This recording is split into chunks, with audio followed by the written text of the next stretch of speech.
Alors aujourd'hui, nous avons l'équipe au Vietnam. On a Nguyen, on a Hoai, Chup, Chang, mais en plus en Belgique, on a Luana.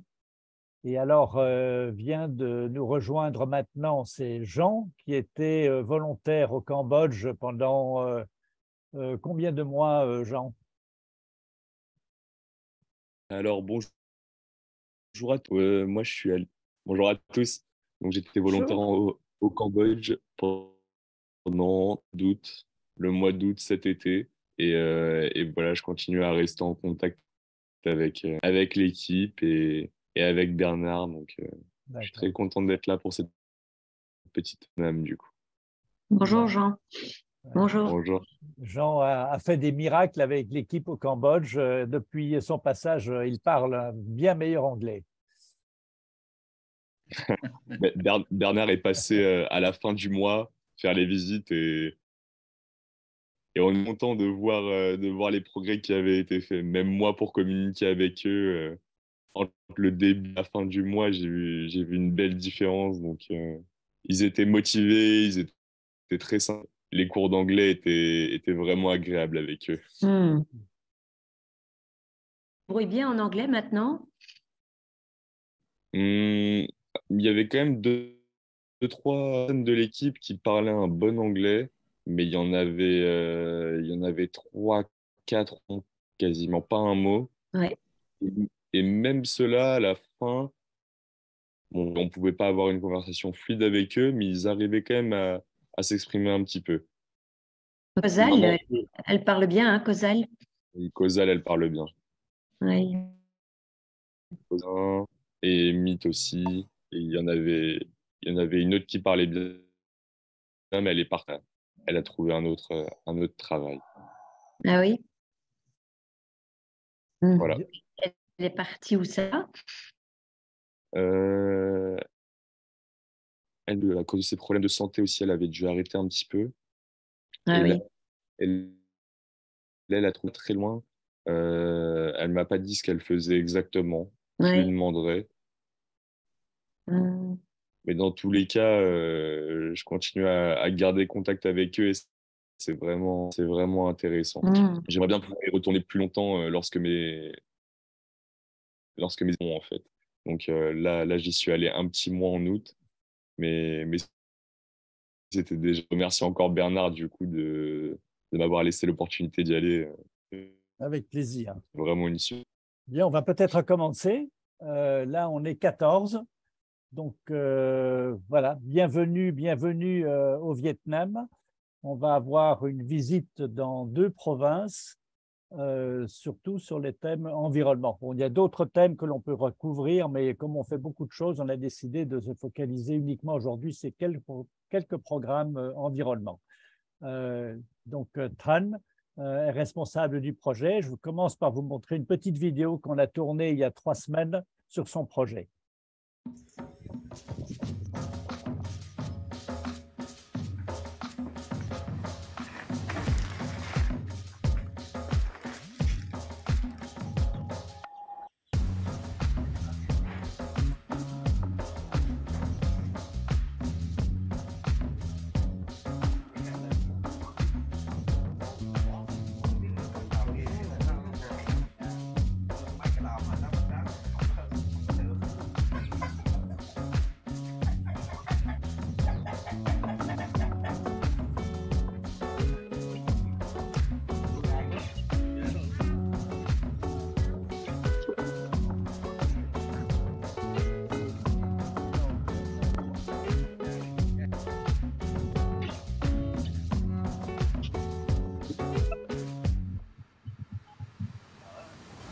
phần á, anh lấy phần đó anh mua tiếp con trùng.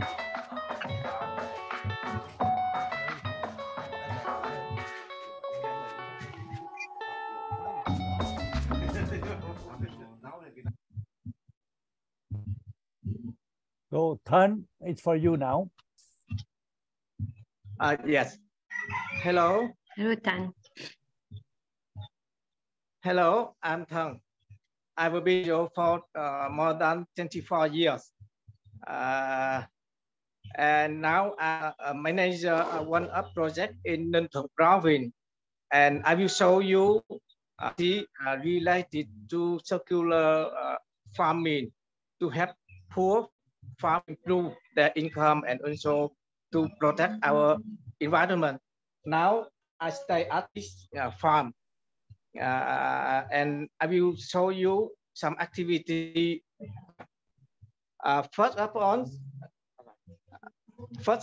I want to show you about the gasifier.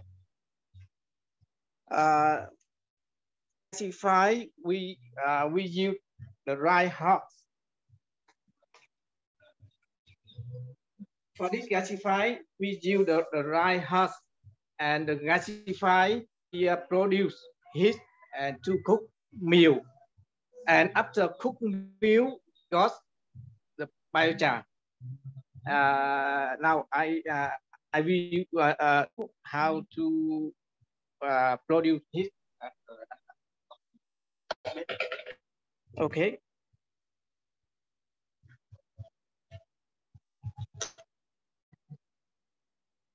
Here we use the right house and then gasify, and then we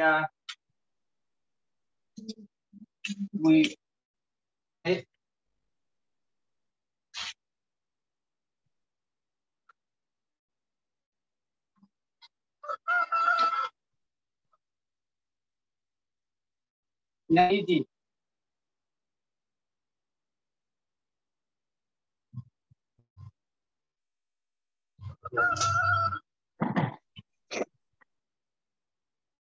Yeah. Okay, so we produce heat and then we cook the meal. The meal we got the biochar.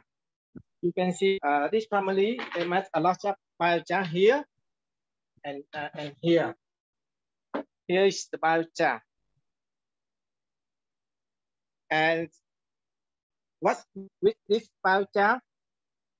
You know, the biochar is very good for the tree.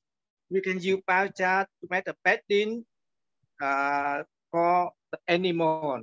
And after bedding, we get very good compost fertilizer. I will show you how to make a bedding for the cow. Rồi, sách đầu. Of course, how the gasifier work. Here.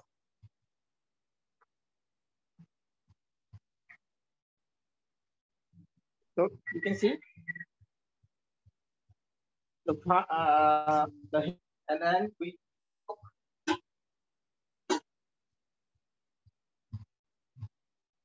Yes, we can cook meal.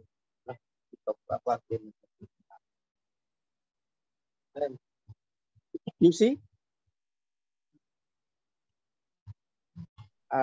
Rồi là anh sẽ tiếp tục điều tra. Nên là tại sắp thử cái phần điều tra là now I will show you how to make the bedding for the cow.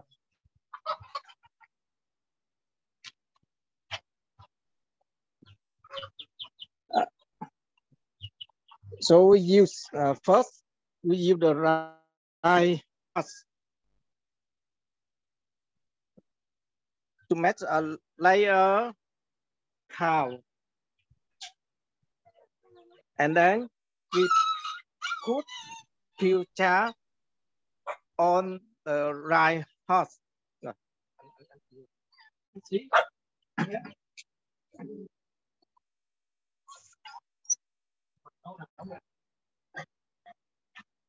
Okay, you can see.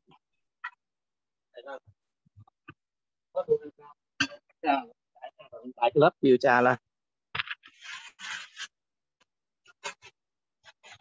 you know, biochar sort the urine of the cow and transform into fertilizer. It's become very good fertilizer. And this Mr. Xi, he also this is for now. You can see his count here. Rồi, anh đổ bì cha lên. Yes. Rồi, anh đổ bì cha lên. So it's very easy. And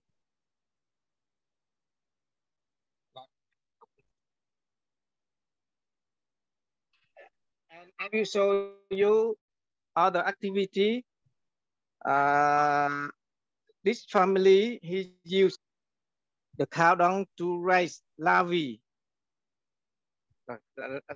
Okay, we move to the place to raise larvae.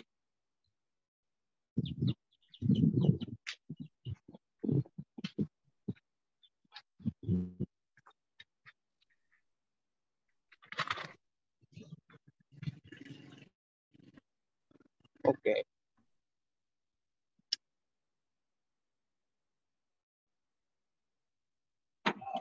Giờ mở ra coi.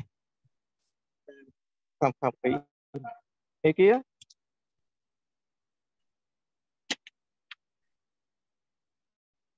We also use the countdown to raise larvae. You see many larvae here.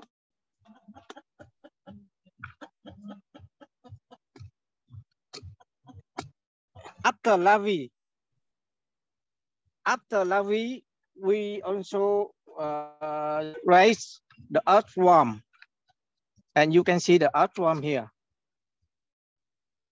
You see, there's some earthworm, and after the earthworm, we very good compost fertilize.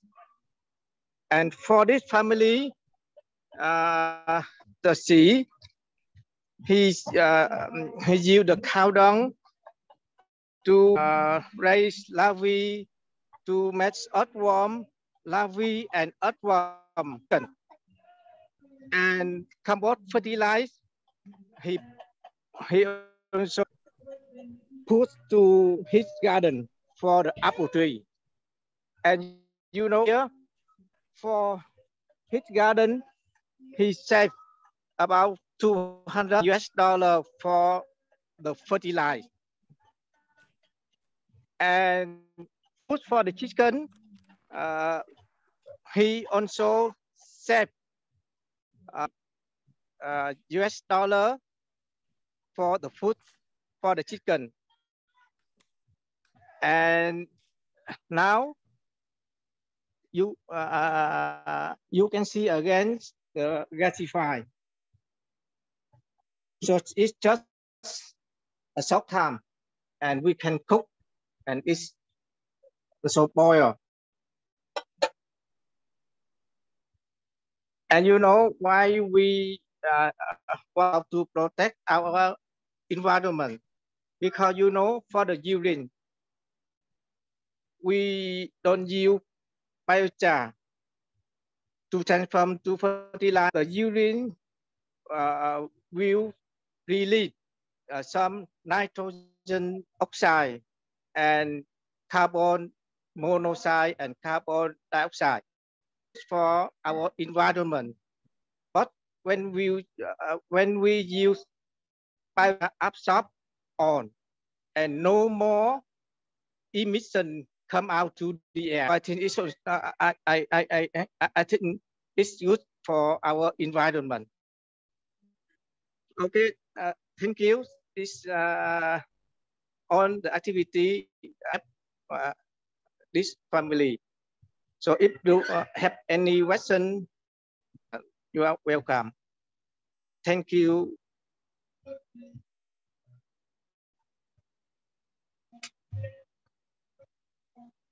So thank you. And to we can use gasify to make heat, and the fuel for the heat we use the dry hot. And after cooking, we got a very good biochar. We can do many things. we can make fertilize from by the bedding for the cow, bedding for the pig, and after that, we got a compost fertilizer. We also use the cow dung to raise larvae and earthworm. Earthworm is very good food for the chicken, for the dogs. And after larvae and earthworm, we also very good fertilizer. So to do all this, the family will save a lot of money. If they don't use this too much for the food for animal and they pay too much for the fertilizer for the tree. Okay. Thank you. Okay, thank you, Tan. Je vais donc maintenant reprendre les points principaux de sa présentation en français. Donc là, on met depuis longtemps en fait l'accent sur les bonnes pratiques agricoles, avec un souci, bon, d'abord évidemment que le paysan puisse faire des économies, mais de mieux protéger les sols et d'avoir de meilleurs produits. Dans les villages, en fait, les produits bio, entre guillemets, n'ont pas un meilleur prix. Par contre, un argument que nous pouvons avancer avec les paysans, c'est de réduire les coûts. Donc là, Tan a expliqué qu'il parvenait à réduire les coûts pour les animaux, les aliments pour le bétail et pour les engrais, à plusieurs centaines de dollars. Donc ça, c'est un argument qui porte très, très fort, et d'autant plus ces temps-ci, depuis à peu près 9 mois ou 1 an, en fait, le prix des engrais a triplé ou quadruplé. Donc, c'est dû à la crise énergétique, évidemment. Et donc là, maintenant, il y a de plus en plus de paysans qui se portent vers le bio parce qu'ils se rendent compte que financièrement, c'est intéressant. Donc, on a plusieurs techniques. Alors, le biochar, en fait, c'est alimenté avec la balle de riz. Donc, c'est un déchet. On peut utiliser la balle de riz, on peut utiliser d'autres choses comme les noix de coco, des déchets divers de la ferme.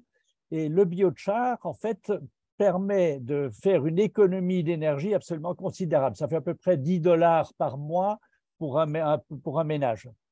Donc, un avantage donc, sur le coût de l'énergie. L'autre avantage, ce que Tan a montré, c'est les cendres. Les cendres du biochar sont un excellent complément d'engrais qu'il va mélanger à la bouse de vache, etc. Donc ça, c'est un deuxième avantage très, très important. Et le biochar, l'installation elle-même ne coûte pas très, très cher. Donc, c'est tout à fait abordable et très vite rentabilisé. Alors, on promeut maintenant aussi l'usage de l'urine humaine, pour remplacer une partie des engrais. Il faut savoir que les champs de riz, notamment, sont extrêmement polluants. Et donc, tout ce qu'on peut remplacer pour les engrais est vraiment un bon signe. Donc, c'est un gros avantage. Je crois que l'agriculture pollue davantage que tout ce qui est transport sur la planète, plus que les voitures, avions, camions, tout réunis, les bateaux. L'agriculture pollue davantage. Donc, c'est vraiment un axe de travail important. Alors, bon, on a vu aussi la vermiculture. Donc, ça, c'est intéressant à double égard parce que les vers vont produire un jus qui sera un très, très bon engrais, mais les vers eux-mêmes se multiplient et sont un bon aliment pour le bétail, que ce soit la volaille, les poissons, etc. Voilà. Donc, je vous laisse maintenant la parole si vous avez des questions, parce qu'il y a des aspects un peu techniques et peut-être un peu nouveaux pour certains d'entre vous. Donc, n'hésitez pas à m'interrompre ou à poser des questions maintenant. Après, on va parler d'autres sujets, notamment des déchets plastiques. Si vous avez des questions, c'est le moment.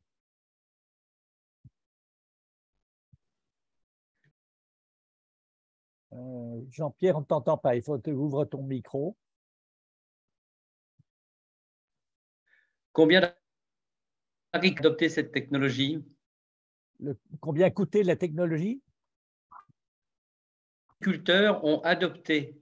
Ah, combien? Alors, le biochar, c'est assez nouveau. En fait, ça fait maintenant 6 mois à peu près. On est à quelques douzaines de paysans dans les différentes régions où nous travaillons. C'est un peu lent pour plusieurs raisons. Une des raisons, c'est que, en fait, parfois, il n'y a pas assez de déchets agricoles disponibles. Par exemple, la balle de riz est vendue par les paysans à d'autres qui font des cultures, aliments pour bétail, etc. Et donc, la balle de riz coûte trop cher et le biochar n'est pas intéressant. Un autre inconvénient est que le biochar, comme vous pouvez l'imaginer, est assez lourd, c'est chaud. Et donc, quand les paysans vont travailler au champ, eh bien, les enfants ne peuvent pas cuisiner. Ils ne peuvent pas utiliser le biochar. C'est trop dangereux pour eux. Donc, les paysans sont obligés d'avoir une autre installation pour cuire les repas. C'est deux inconvénients majeurs. Le coût du biochar lui-même, c'est de l'ordre de 70 € à peu près. Donc, c'est pas très, très cher.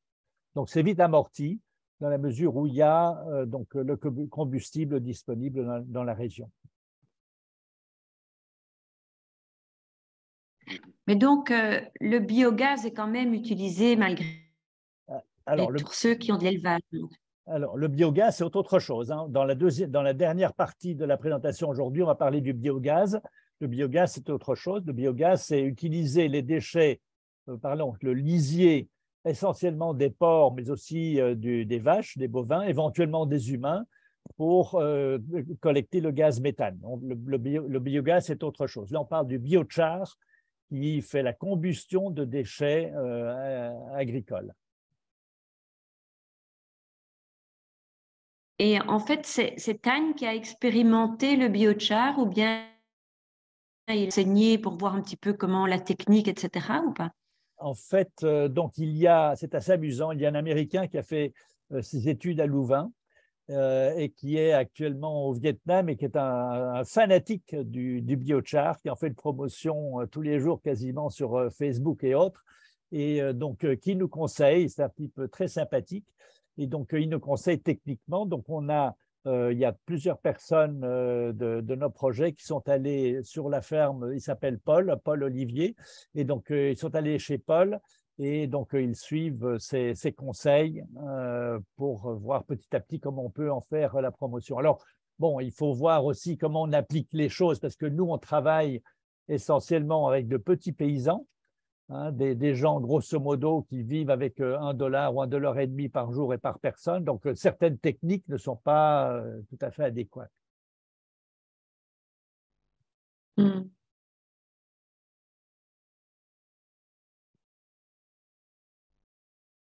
Bien, on va passer au deuxième sujet. Ça ne vous empêchera pas de poser des questions après, encore sur le biochar et les composts.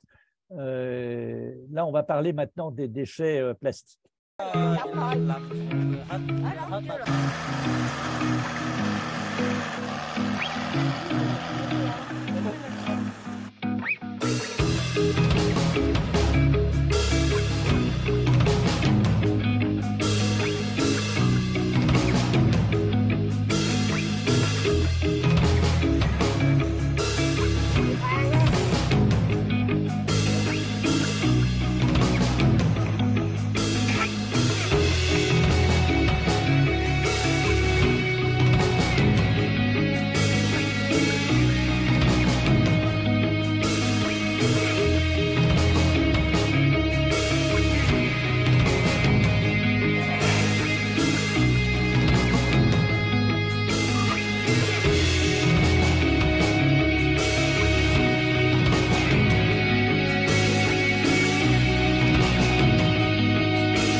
Voilà, maintenant, je vais passer la parole à Wai, qui est responsable du programme recyclage des déchets plastiques.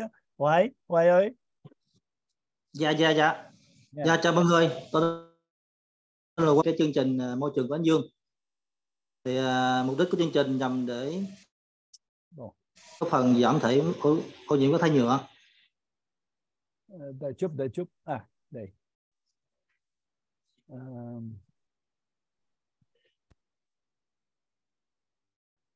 Alors, je vais essayer de l'agrandir.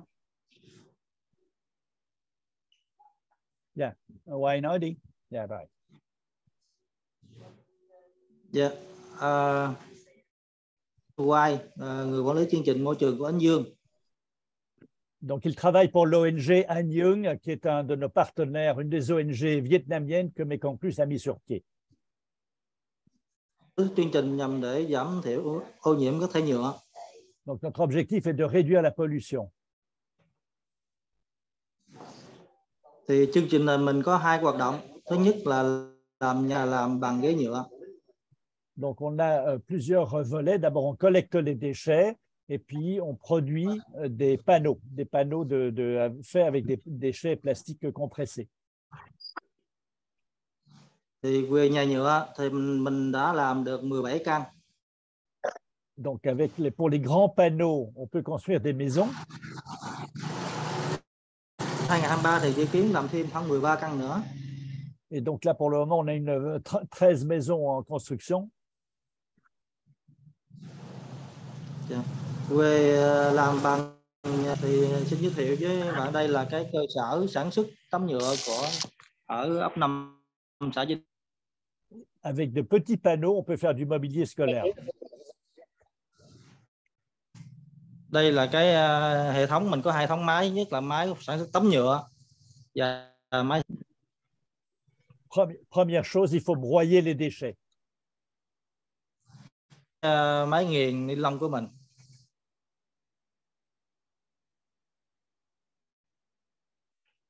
Dạ, nói tiếp đi.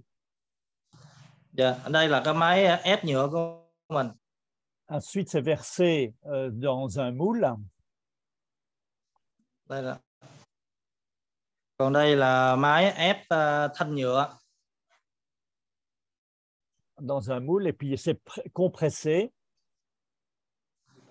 Dạ, sau đây thì Hoài sẽ sản xuất tấm nhựa như thế nào? Donc c'est compressé, il n'a pas montré la presse. C'est compressé à forte température, à 200 degrés de température. Donc ça, ce sont les déchets collectés. Đây là ni lông mình thu gom được, mình sẽ làm sạch và phơi khô. Donc, ces déchets plastiques sont collectés par les écoliers. Donc, nous travaillons avec une centaine d'écoles et ça fait partie de l'éducation. Donc, on essaie de faire avancer le sujet de l'environnement dans les écoles. Donc, les écoliers collectent les déchets qui sont apportés à l'école et l'école les envoie sur le projet. Và sau đó phơi khô mình sẽ đưa vào bộ phận máy nghiền. Donc, ces déchets sont broyés.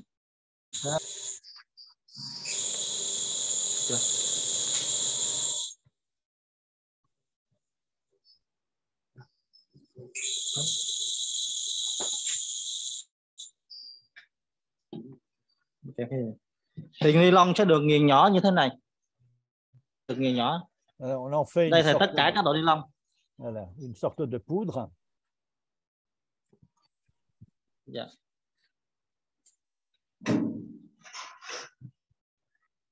Đây là tất cả ni lông, gồm bọc ni lông và ly nhựa và các loại nhựa khác.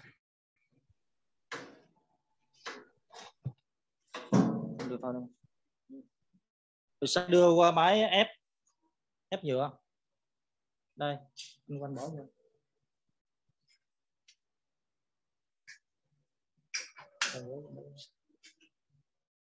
Rồi. Số lượng ni lông chúng ta kg. Donc là, on verse 3 kg de cette poudre.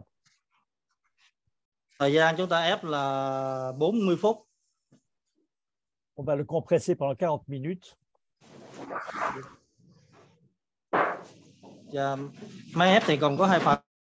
thấy dưới cục nóng, trên cục nóng ở dưới thì chúng ta giữ nhiệt độ là 190 độ.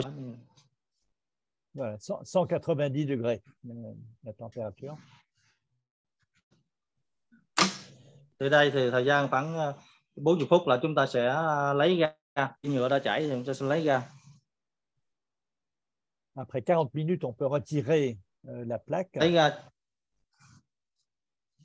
Rồi lấy ra chúng ta sẽ cố định nó lại ở bên đây. Thời gian cố định là khoảng 2 tiếng đồng hồ chúng ta sẽ lấy ra. Donc là, on va la mettre dans une deuxième presse pendant 2 heures où elle se refroidit. Dạ, thì đây là cái tẩm mà chúng ta làm như thế này. Có kích thước là 46. Donc là, c'est 40 sur 60 cm. Dạ. Thì chúng ta sử dụng tấm nhựa này để làm bàn học sinh. Và thì đây là cái sản phẩm mà chúng ta làm. Voilà. Voilà, donc le mobilier scolaire qui sort donc pour 2 ou 3 écoliers. Dạ, chúng ta có thể làm bàn hoặc là 2 chỗ ngồi. Dạ. Bên cạnh đó những cái bàn học sinh học tại nhà thế này. Donc ces panneaux sont polis. Dạ, về máy ép thanh nhựa. Về máy ép thanh nhựa thì chúng ta sẽ ép ra những thanh nhựa như thế này. Alors on peut aussi faire des bâtons, đường peuvent kính servir à différents usages. Dạ, kích thước là mm, về 4 mm. Chúng ta sẽ sử dụng những thanh nhựa này có thể làm những cái ghế như thế này. Voilà, par exemple, on peut fabriquer de petits tabourets. Dạ. Thì mỗi ngày thì chúng ta sản xuất được là 8 tấm, và thanh nhựa thì chúng ta cũng sản xuất được 8 thanh. Pour le moment, on est vraiment en phase pilote, donc on peut faire 8 ensembles par jour. On doit progressivement monter en productivité. Hein. Donc, ce qui nous bloque un peu, c'est la vitesse de la presse. Donc, et puis, bon, les ouvriers aussi sont tout à fait débutants. Donc, progressivement, on pense pouvoir doubler ou tripler la production.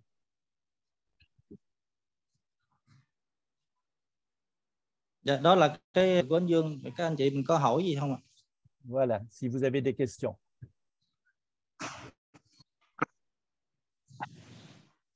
Oui, j'ai une question. Est-ce toutes les sortes de plastique ou est-ce qu'un tri préalable est nécessaire? Non, il n'y a pas de problème. On exclut le PVC. Pourquoi le PVC? Parce que le PVC dégage des gaz dangereux, toxiques. Et sinon, tout le reste, on prend.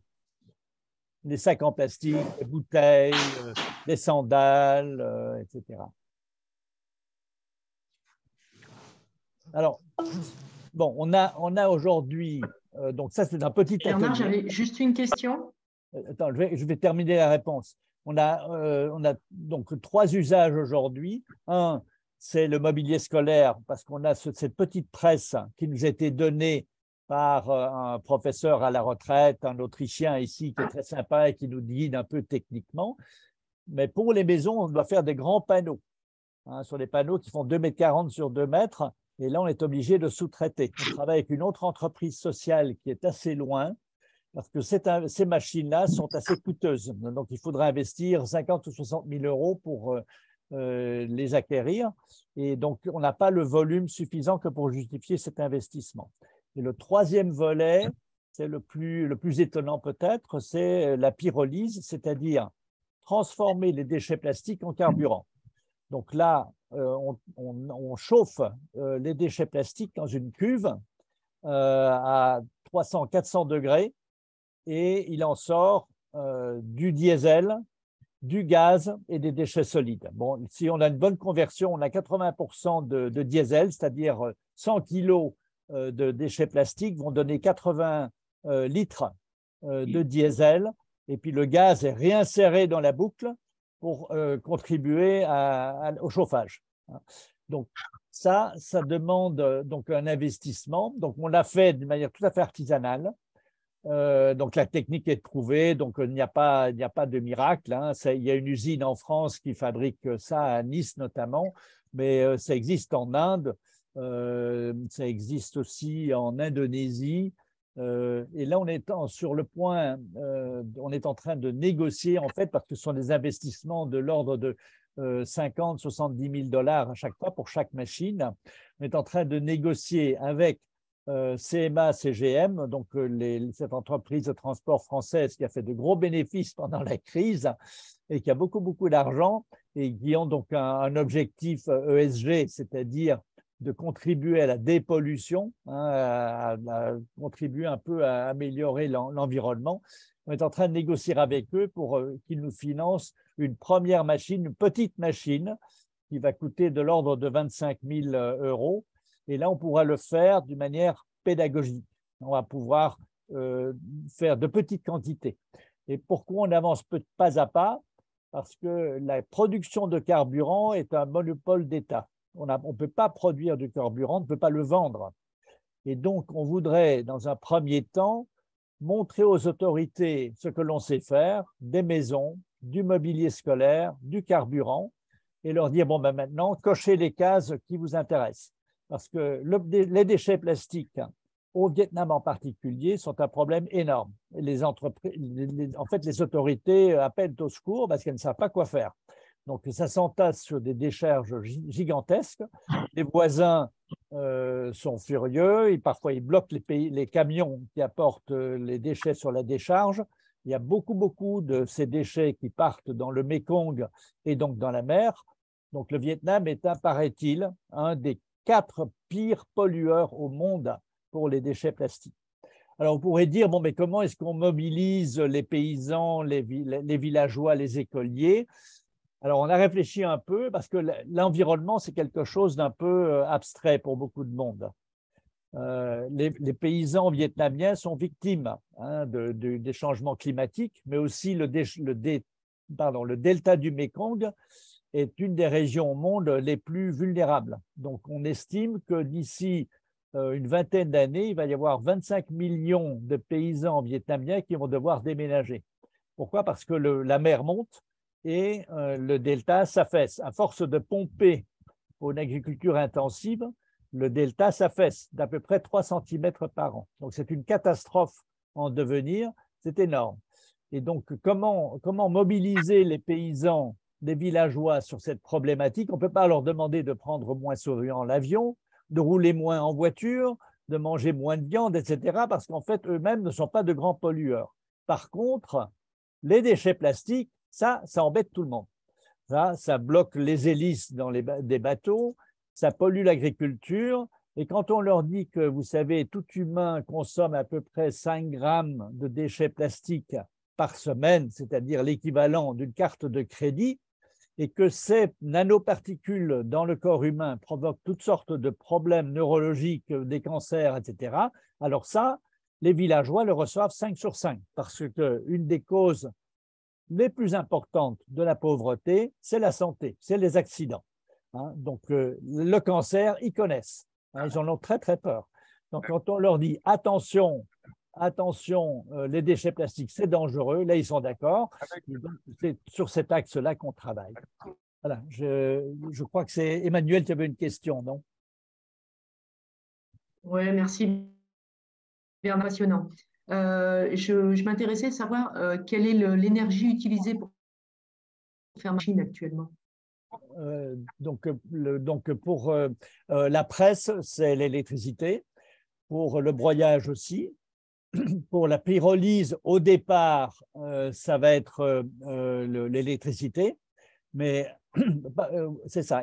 Mais après, dès que le processus est enclenché, on utilise en fait les gaz produits par la pyrolyse pour alimenter la boucle. Et donc, on n'a plus besoin d'électricité. En fait, le carburant produit, si on atteint un certain volume, notre objectif est de traiter moins de 100 kilos par jour. Et donc ça, c'est le plus grand challenge, parce que des usines à pyrolyse, il en existe beaucoup dans le monde, mais qui traitent plusieurs tonnes par jour. Et pourquoi nous, on veut faire seulement une centaine de kilos? Parce qu'on pense qu'il n'est pas raisonnable de transporter des déchets plastiques sur de longues distances. Donc, ce que l'on sait récolter avec les écoliers en une journée, c'est une petite centaine de kilos. Donc, on voudrait traiter les 100 kilos sur place, pas de transport, créer des emplois sur place, et puis aussi ne pas trop énerver les autorités si elles voient une grande usine bon, ça va les énerver, quoi. Donc, ça, c'est un problème très important au Vietnam. Donc, le grand challenge aujourd'hui pour nous, c'est de faire fonctionner un système pyrolyse avec d'une manière rentable, c'est-à-dire que produire du carburant à peu près 80 centimes euros le litre, c'est-à-dire un peu moins cher en fait que le litre de diesel au Vietnam actuellement. En théorie, c'est possible, donc il faut qu'on avance. Ok, super, merci Bernard. Je ne sais pas, j'ai tout entendu, mais est-ce que la Chine achète encore des déchets de plastique ou bien le Vietnam a décidé de tout garder? Je ne sais pas. Je ne sais pas si la Chine, ça m'étonnerait que la Chine en achète encore. Hein, je crois que le gros problème des déchets aujourd'hui, c'est que plus personne n'en veut, quoi. Hein. Il y a des bateaux qui sont envoyés aux Philippines, qui sont renvoyés à l'expéditeur. C'est un grand problème un peu partout. En fait, dans le monde, je crois qu'il y a entre 10 et 20% des déchets qui sont recyclés, et le reste, eh bien, ça part un peu n'importe où. Et donc, il y a différentes solutions. Mais il y a notamment, je ne sais pas si vous connaissez, sa Plastic Odyssey. C'est un bateau qui collecte des déchets en mer et qui va de port en port pour motiver les populations. Nous, on trouve que bon, c'est un peu un détour. Il vaudrait mieux capter les déchets avant qu'ils ne tombent dans la mer, hein, les traiter le plus près possible à la source, motiver les villageois d'utiliser moins de déchets plastiques et surtout ne pas les jeter dans le fleuve. Voilà, donc c'est un grand chantier, quoi. Alors, une des possibilités, c'est les cimenteries. Donc, les cimenteries ont besoin de carburant et les déchets plastiques sont une solution. Mais on n'a pas de cimenterie à moins de 150 km de nos projets. Donc, il y a des problèmes de transport. Et aussi, les cimenteries sont un peu vaches parce qu'elles se font payer, elles se font dédommager pour utiliser les déchets plastiques. Et je trouve ça particulièrement scandaleux parce que les cimenteries sont extrêmement polluantes, donc elles pourraient tout de même contribuer un peu en utilisant les déchets plastiques. Mais donc, elles exigent de se faire payer pour utiliser les déchets plastiques.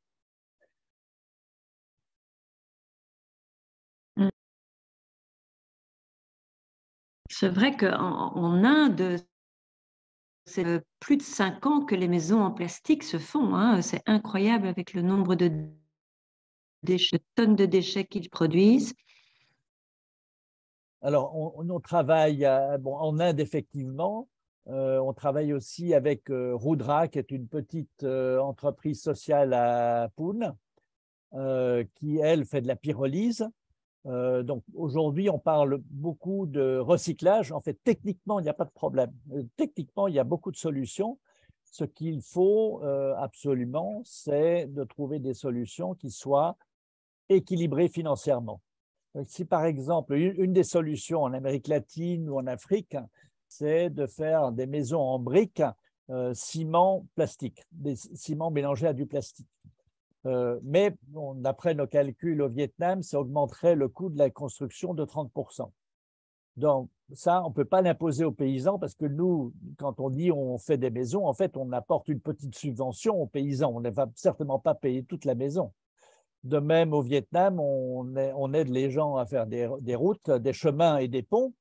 On peut, en Inde, ça se fait, mélanger le bitume avec des déchets plastiques, mais ça augmente le prix au kilomètre de moitié. Et donc, de nouveau, comme nous ne payons qu'une petite partie des frais, on ne peut pas l'imposer aux paysans.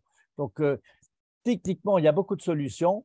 Il faut trouver, en fait, des solutions qui soient économiquement intéressantes. Mais pourquoi les maisons sont intéressantes? C'est parce qu'en fait, on gagne beaucoup sur la main-d'œuvre. En fait, faire une maison, si vous avez eu le temps de voir dans la vidéo, vous construisez une charpente métallique, un peu comme un mécano, Et puis après, simplement, vous vissez les panneaux sur la charpente. Et là, vous gagnez beaucoup de temps. Vous faites une maison en une semaine et donc vous gagnez beaucoup en frais de main-d'œuvre. Si vous faites des briques, ce n'est plus le cas. Hein. Il faut de nouveau ciment, etc.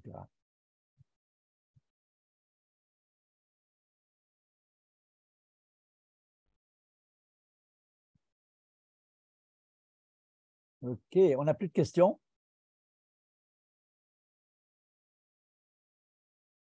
OK, alors on va passer au dernier sujet, c'est le biogaz.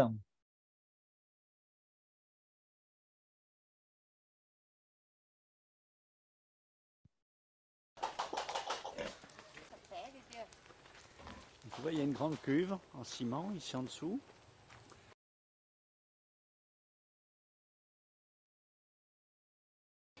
Tu vois, ici, il y a une rigole ici en dessous.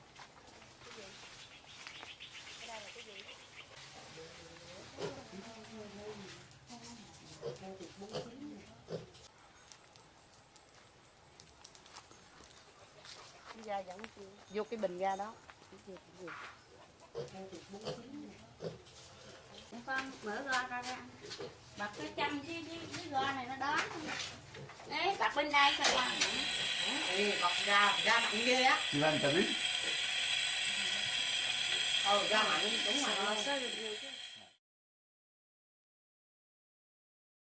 rồi. Shang, je vais passer la parole à Shang, qui, elle, est dans le delta du Mekong et qui va donc présenter le programme Biogaz. Hello, everybody. Hello, everybody. I am Sang. I am a center. Today, I will take you to visit Miss Hằng, Miss Dao, the farmer who installed the biogas system. See Miss Dao.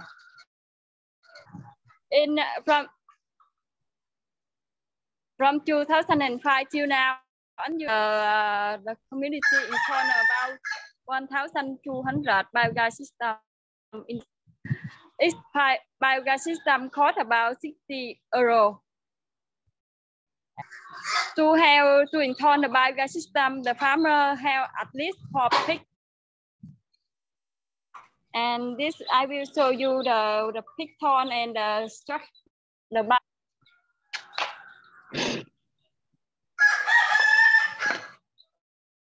See the pig ton.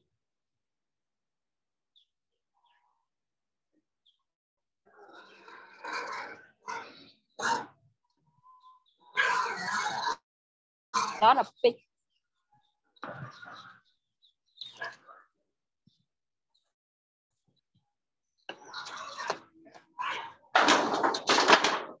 This is the manure of pig from this pipe goes to the back. This bag contains the manure of pig in about 15 to 20 days. They will produce. The methane gas will go through this pipe to the second bag. The second bag contains the methane gas. Between the first bag and the second bag, they have a safety one. Both orders when the gas is high, it's but will have to reduce the pressure.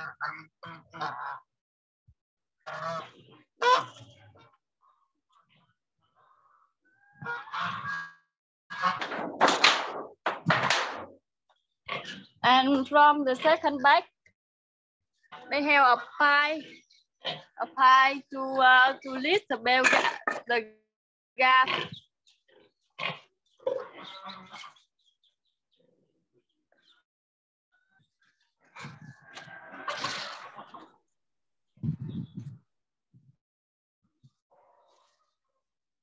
And this is the kitchen.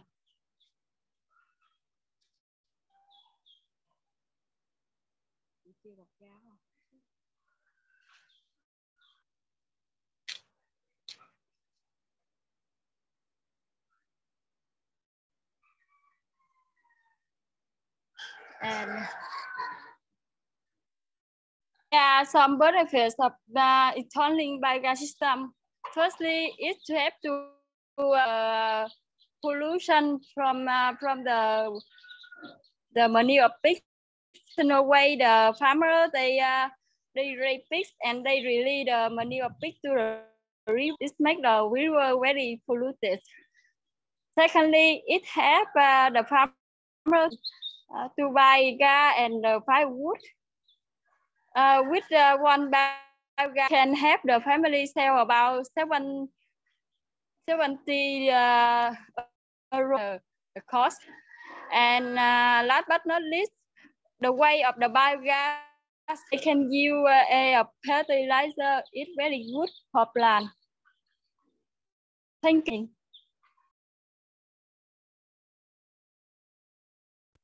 Thank you, Shane.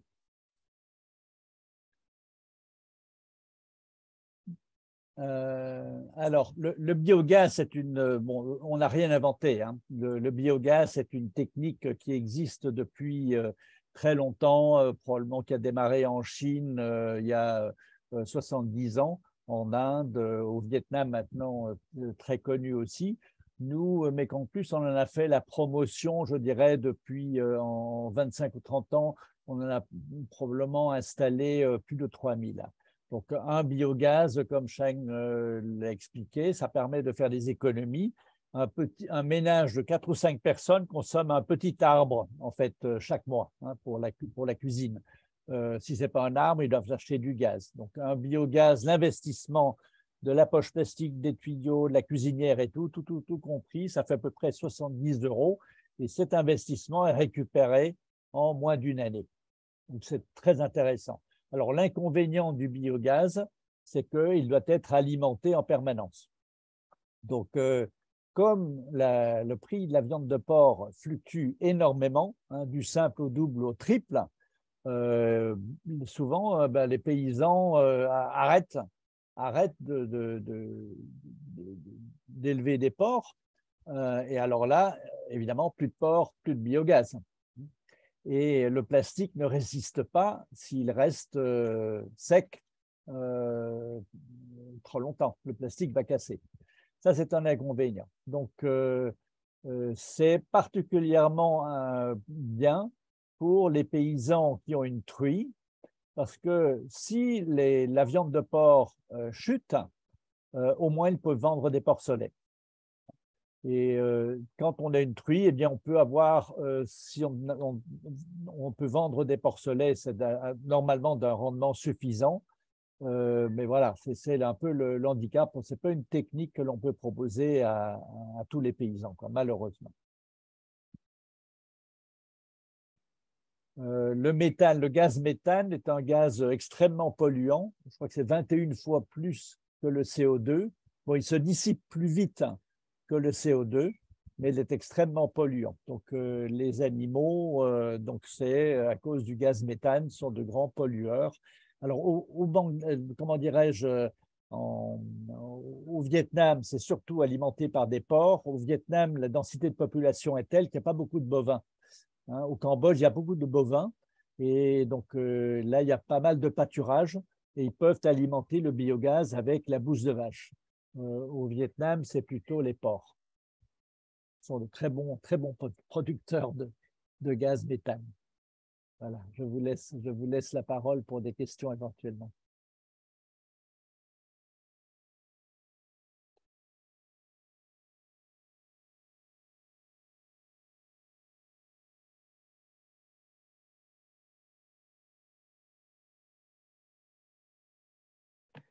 Oui, une question. Donc, le digesteur fonctionne bien avec uniquement le lisier de porc. Il n'y a pas besoin d'apporter d'autres sources. De l'eau. Donc, soit le lisier de porc, soit de la bouse de vache ou encore des excréments humains. Les poules, la volaille, pas tellement. Hein, c'est pas tellement bon. Mais il faut à peu près 1/3 d'eau et 2/3 de lisier. Donc, quand on lave les porcs, quand on les arrose, quand on nettoie la porcherie, tout ça, ça s'écoule par le tuyau vers la poche. Et au bout de 2 ou 3 semaines, le gaz méthane est suffisant que pour alimenter la cuisinière.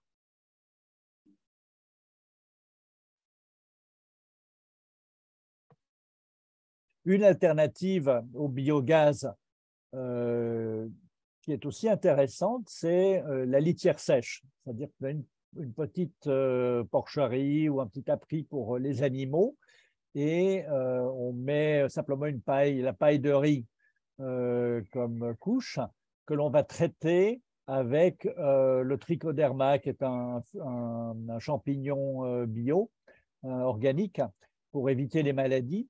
Et donc, les excréments des animaux vont simplement se déposer là-dedans. Quand on vend les animaux, on vend le compost aussi. Et ça a l'avantage de ne pas, on n'a pas besoin d'eau, ça fait moins de main-d'œuvre. On ne doit pas laver les animaux en continu.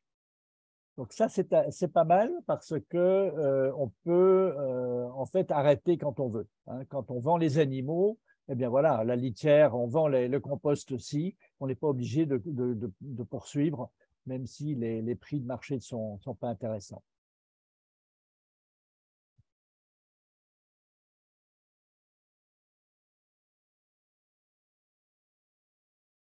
Alors, il y a, je ne sais pas si vous avez remarqué, dans la petite vidéo, il y a des biogaz qui sont enterrés. C'est une cuve en béton ou en briques ciment sous le sol. Et dans les images présentées par Chang, c'est une poche en plastique. Alors, pourquoi ces deux techniques? En fait, au Cambodge, les animaux sont en liberté et vraiment, ils font un peu n'importe quoi et ils tombent sur la poche en plastique et ils la déchirent. Donc ça, c'est un problème. Donc, on préfère au Cambodge avoir une cuve enterrée, qui a aussi l'avantage de ne pas être attaqué par les rats. Dans certaines régions du Vietnam, le plastique attire les rats qui mordent et trouent la poche plastique. Et donc là, évidemment, plus de gaz. Donc, malheureusement, quand on fait un biogaz enterré, ça coûte à peu près $400, 400 ou 500 $, contre à peu près $70 pour la poche plastique. Dans le delta du Mékong, on ne peut pas vraiment enterrer parce qu'il y a de l'eau partout. Donc, la poche plastique, en fait, on peut même la mettre dans un fossé à côté de la ferme. Ça va flotter simplement à côté de la ferme. Donc, ça ne prend pas de place. Donc voilà, chaque région a un peu ses particularités. Je pose une petite question. Chez nous, en Europe, on a remplacé aussi pas mal le béton, je pense, entre autres, c'est un peu la même idée. On les a remplacés en plastique.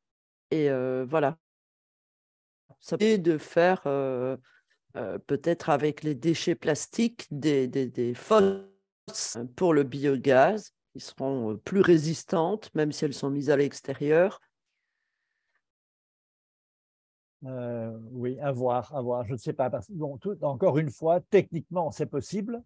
Il faut voir si financièrement, c'est intéressant. La poche de plastique, ici, au Vietnam, ça ne coûte pas cher. Hein. Et voilà, donc c'est un peu ça le challenge, toujours.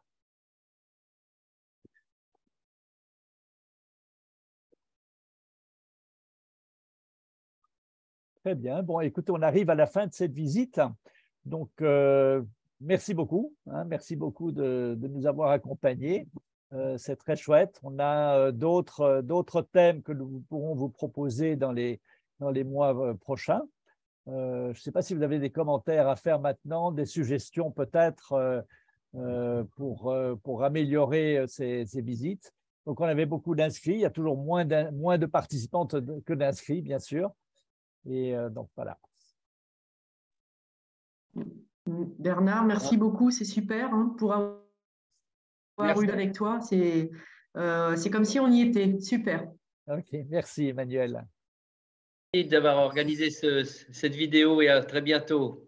Oui, merci. Bernard, tu es où? Comment? Tu es où?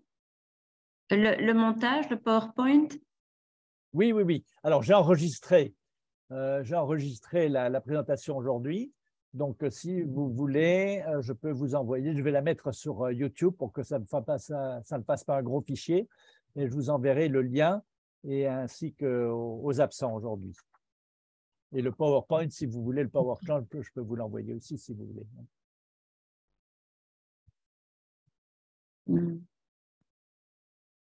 Très bien. Merci, Super, merci. Merci beaucoup. À bientôt. Bonne journée à tous. Oui. Au revoir à tous. Merci, Au revoir. au revoir. Au revoir, bonne journée. Oui. Au revoir. Au revoir.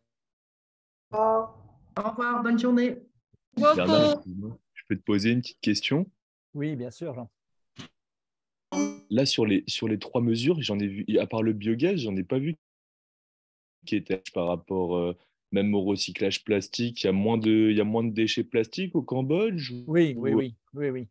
Il y a moins Ah, de il y déchets en a beaucoup. plastiques. Ouais. Ok, Et ok, on n'a ok. pas de. En fait, souvent, ce que l'on fait, c'est qu'on démarre un programme pilote dans une région plus facile avec les autorités, notamment dans le delta du Mékong, c'est plus facile.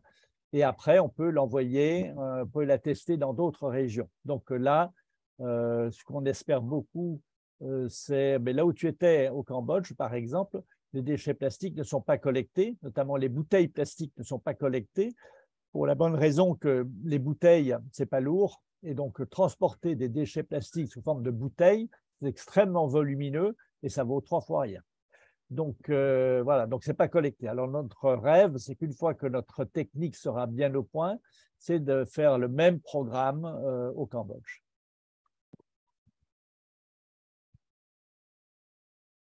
C'est pas.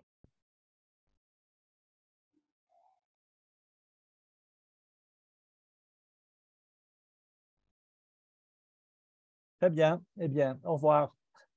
Bonne journée à vous Merci beaucoup tous. pour la visite. Bonne journée à tout le monde. Merci Mireille, ça fait plaisir de te revoir. Au revoir. Au revoir Bernard, merci beaucoup. Oui, au revoir Emmanuel. Bon courage. Oui, oui, merci beaucoup. Merci à tous.